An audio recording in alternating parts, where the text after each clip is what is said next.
ये जो साधन है इसका नाम क्रियायोग है। ये ब्रह्म विद्या है जो कि हमारी वेद वेदांत उपनिषद गीता ये चारों धर्म ग्रंथ में भीतर यही साधन को बताया गया है। ये हमारी भारत में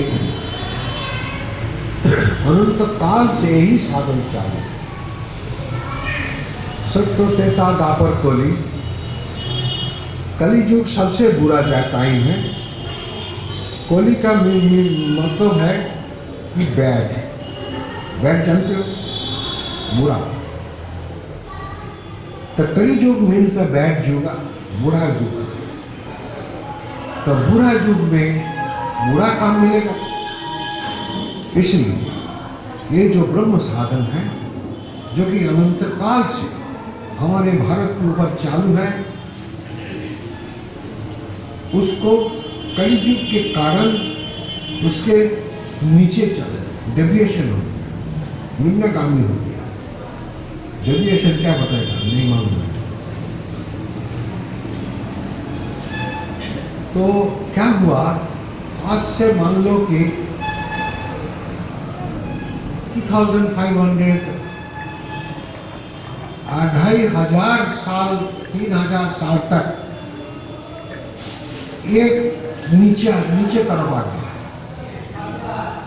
तो ब्रह्म विद्या से लेकर उसे बोलो, ब्रह्म विद्या से नीचे आकर बाहर का पूजा आकर मंदिर में जाओ, पूजा चढ़ाओ, ये सब बात है।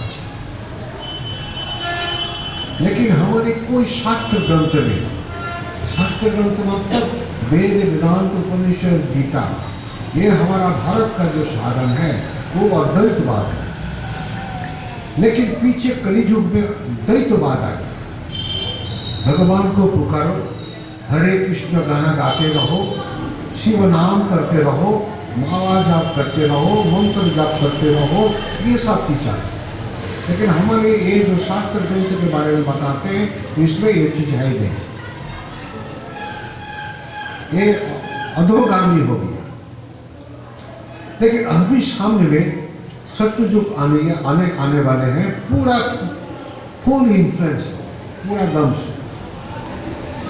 अभी इसीलिए जितनी संसार त्यागी है साधु के निकल गया घर से, वो भी हमारा शास्त्र में नहीं है। संसार को छोड़कर गरुआ कपड़ पहनकर साधु होकर के निकल जाना, अपने बूढ़े पिता माता क्या खाएगा कैसा रहेगा नहीं देखना, शादी किया तो अपनी पत्नी अपनी बाल बच्चों क्या करेगा, वो लोग भूखा मरेगा कि नहीं करेगा, तो ये स्वार्थ वाले हैं। ये हमारे शास्त्र का वचन में नहीं है। देखो भगवान शिव शंकर, भगवान रामचंद्र, भगवान कृष्ण और जितने बड़े बड़े मुनि ऋषि लोगों ने हैं था, वो सब एकदम गृहस्थ थे। इसलिए तमाम भारत में हर फैमिली में एक तो गोत्र होता है, गोत्र, कश्यप गोत्र, भरत गोत्र, ये सब बहुत किस्म का गोत्र होते हैं। ये मतलब हुआ कि सब एक एक मुनि ऋषि का वंशधर है, जनरेशन। इसीलिए ये जो हम जो निम्न अधपतन हो गया, इसी के कारण भगवान को माता बोलो, पिता बोलो। लेकिन कोई माता पिता नहीं है। भगवान के ऊपर हम माता और पिता लगाए तो जेंडर आरोप हो गया। जेंडर मीन्स द लिंग।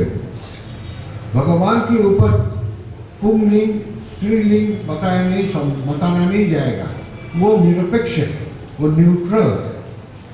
भगवान जो पुरुष का भीतर जो भगवान है, नारी के भीतर वही भगवान, जो मनुष्य के भीतर जो भगवान है, जितने तमाम दुनिया में जो कुछ है, वो जंगल का शेर से लेकर के एक चींटी तक, एक मच्छर तक, सबके भीतर एक ही भगवान है। वो कौन है? वो है प्राण कृष्ण, आत्मा राम। वो पीछे देखो फोटो है, वो उसमें भगवान रामचंद्र का पिक्चर दिखाया, उसमें उनका शरीर का रंग दिखाया है नील, आसमान का रंग। भगवान कृष्ण के भी देखो, तमाम भारत में जहां उनका छवि, दोनों का पिक्चर देखो, नीला रंग का है, आसमान का। आसमान जो है अनंत है, कि ये सब अनंत के प्रतीक है। और ये अनंत को मिलने के लिए क्या साधन करना पड़ेगा, वही ये दोनों पिक्चर के भीतर में दिखाया। देखो भगवान रामचंद्र एक धनुष लेकर के खड़े हैं, तीर लेकर, वो तीर चलाते हैं। वो क्या चीज है? वो है प्राणायाम करना। ये जो हमारे भीतर जो श्वास चलता है, लेते हैं और छोड़ते हैं, ये बहिर्मुखी है।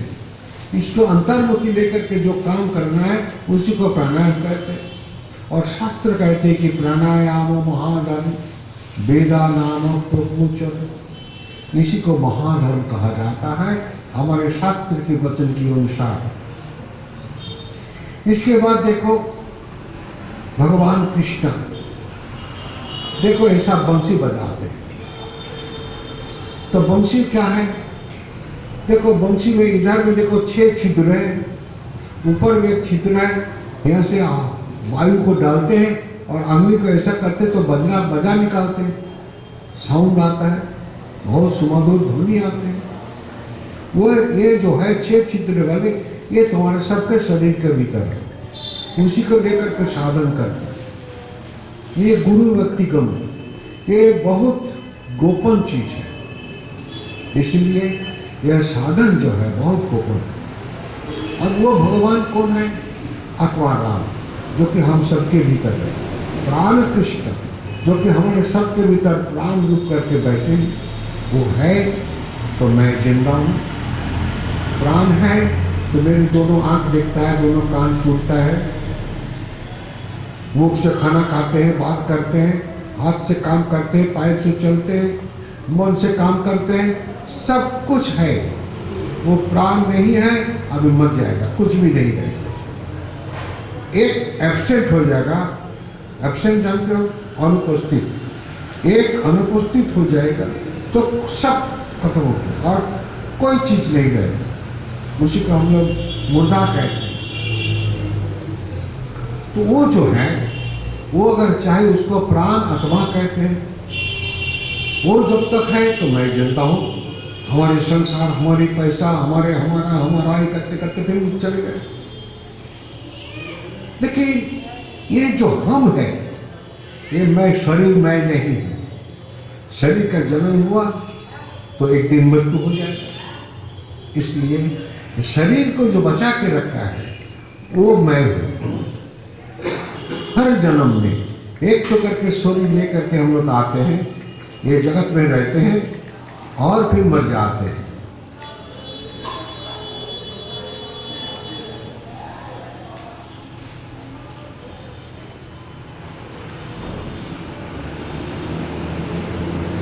तो जिसके कृपा से ये शरीर जिंदा है, उसको जन्म। तो मैं कौन हूं? न शरीर नहीं, इसको जो बचा के रखता है प्राण आत्मा, वो मैं है।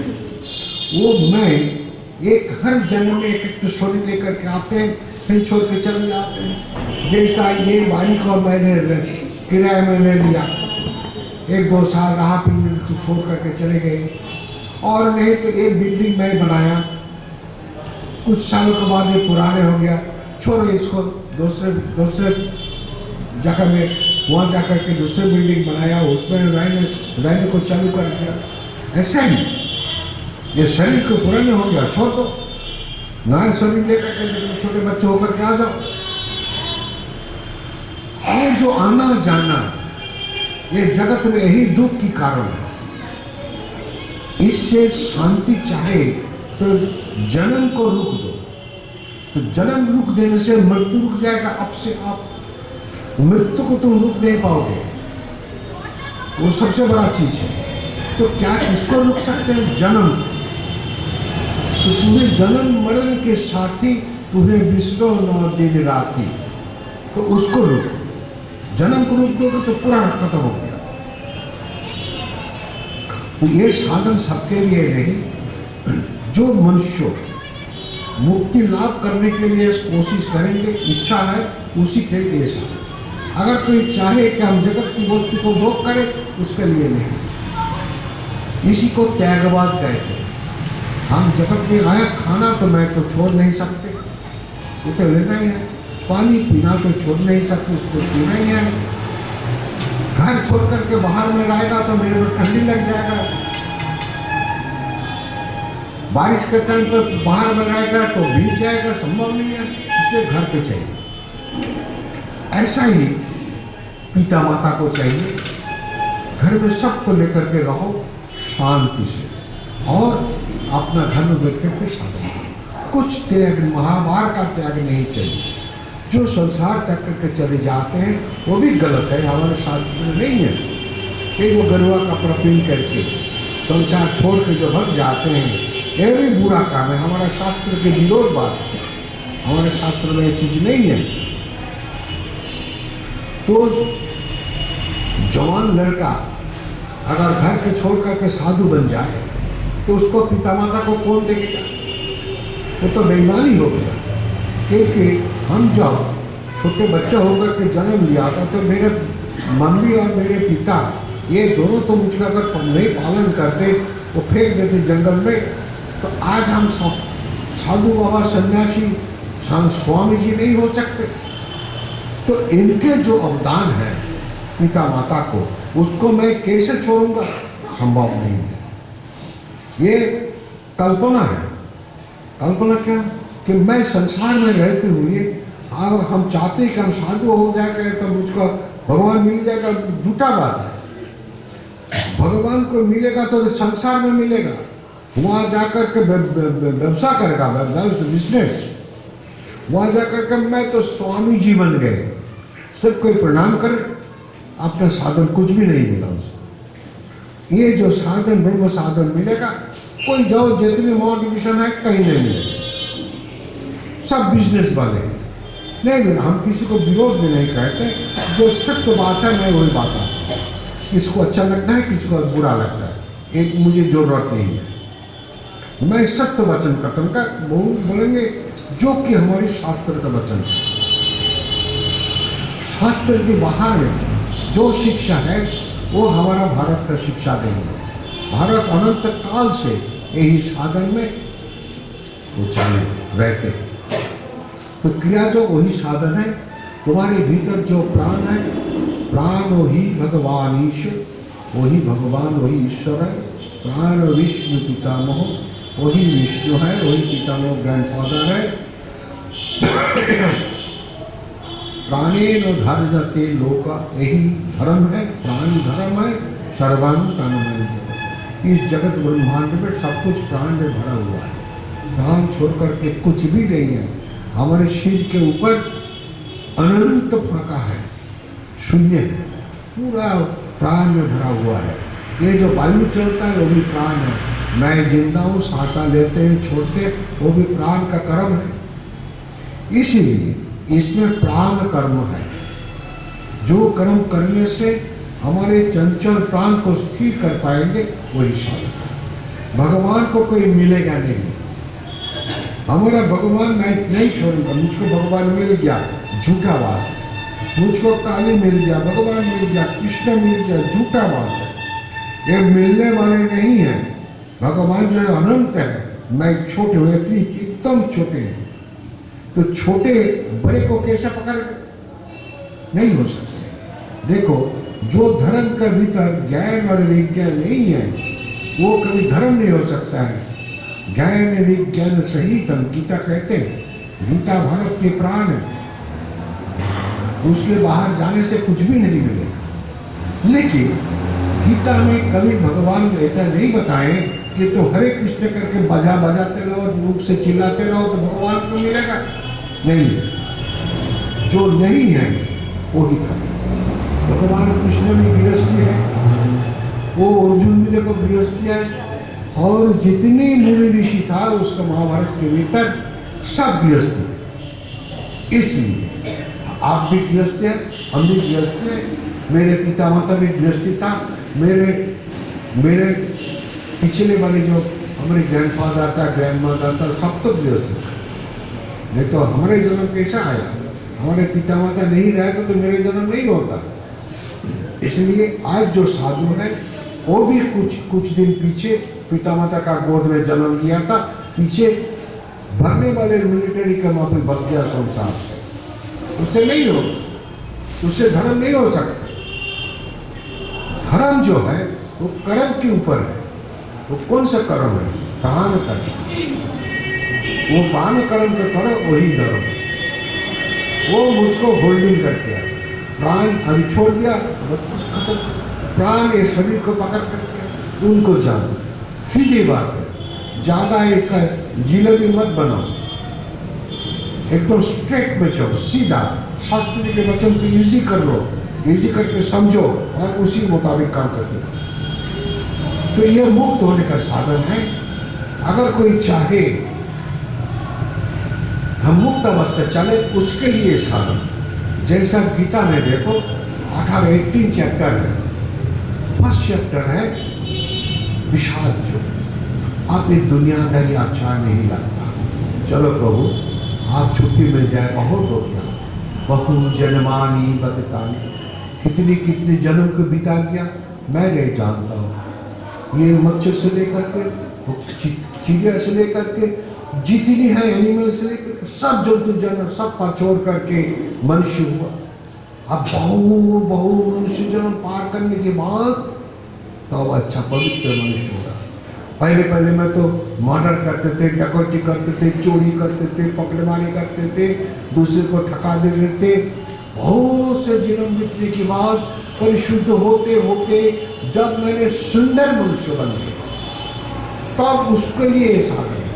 इसलिए ये साधन सबके लिए नहीं है, जो सच्चा मनुष्य है उसके लिए। इसलिए ये साधन मिलने के लिए, मिलने का टाइम आपको प्रतिज्ञा लेना पड़ेगा कि ये साधन जब तक आप जिंदा रहेंगे आप करेंगे।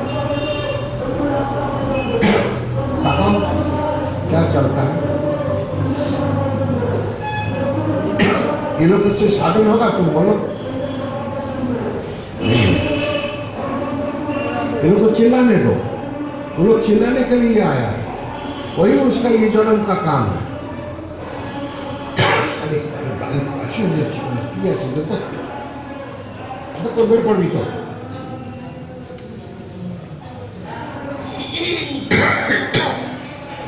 आपको কথা হয় না পারিবে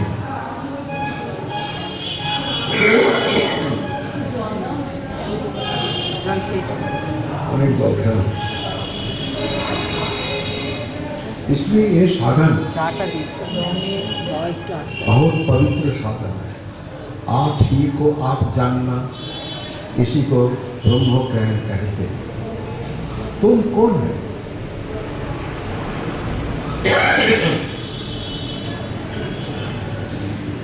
तुम्हारे भीतर जो प्राण है, सबके भीतर एक ही प्राण है। प्राण कभी टुकड़ा नहीं हो सकता। ये जो आसमान है इसको हम तोड़ नहीं सकते, ऐसे प्राण कभी तोड़ नहीं सकते। इसलिए प्राण को जानो, छुट्टी मिल जाएगा। सुनो, बिना पयसा है 20 ছাড়া सब कुछ खाओ। लोगों को क्या बिना पयसा ওটাও বিনা পয়সা। তো এটাকে আমি লজেস মনে করি না। মিষ্টি ছাড়া লজেস কেমন খেতে হবে বুঝতেই পারছ। মধুকে দিলে খাবে না, আমি খাই।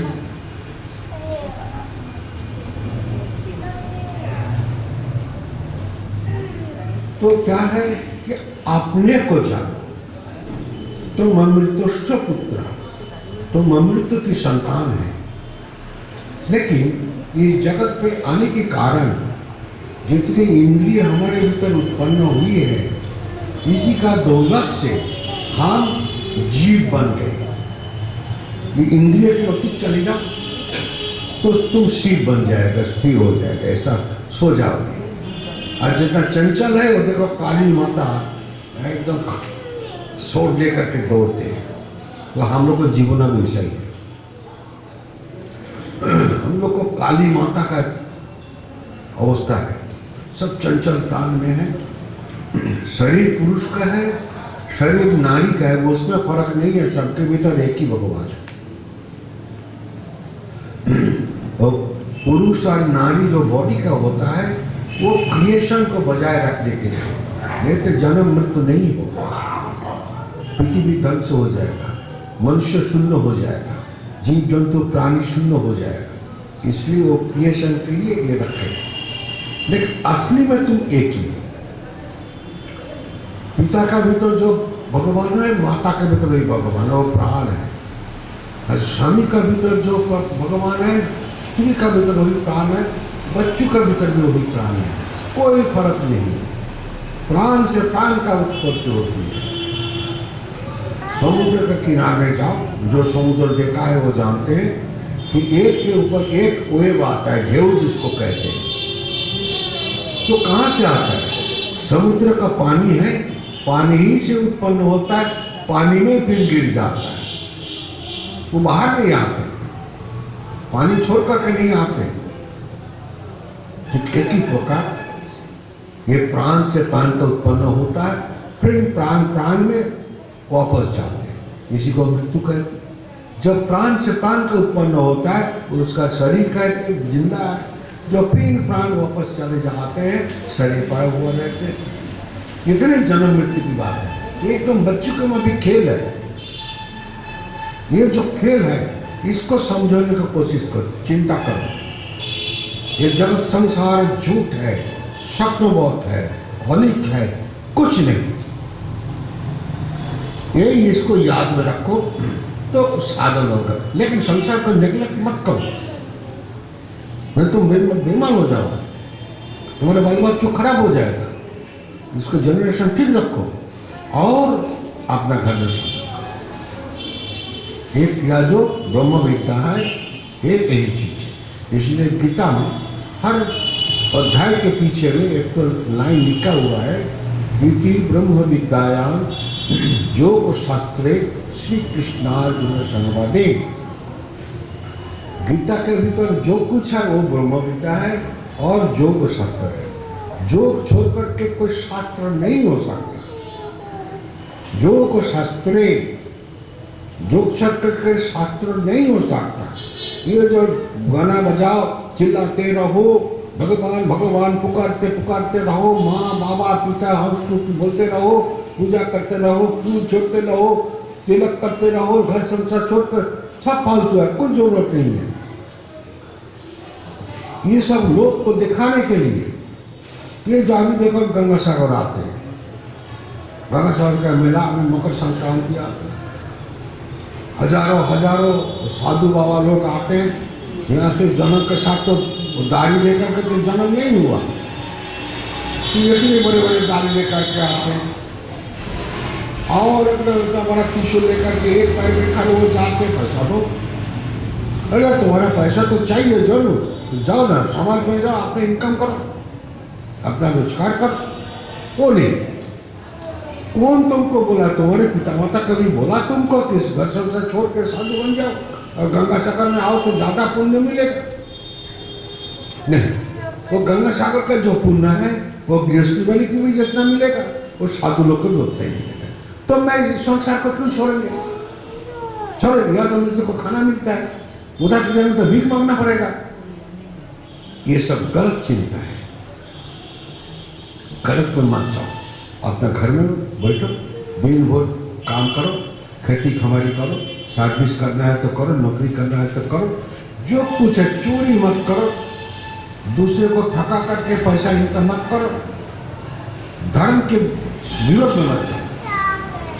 जो अन्याय है उसको मान लो और न्याय कर्म करते रहो और अपने घर में बैठ करके साधन करते रहो, तुम्हारे जीवन पूरा हो जाए। लाइन बाबा कहते हैं, क्रिया करने से मंगल, नहीं करने से अमंगल। तो मेरे ख्याल से जो हिंदी वाले हैं इसको समझ गया। और कुछ प्रश्न है? प्रश्न हो तो बताओ। प्रश्न है कुछ? तो कल सुबह 9 बजे आना पड़ेगा। इधर में तो घर है, इन लोग को घर पे जाना पड़ेगा। आज उसको पहचान के जाओ। कहाँ वो घर है, यहाँ से पैदल व्यापार नहीं लगेगा।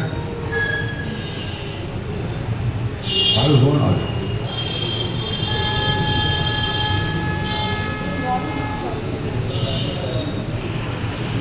अब इसका जो नियम है वो भी जान लेना। कौन बोलेगा?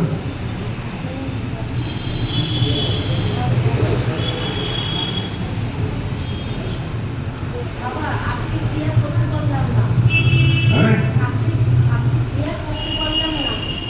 आज के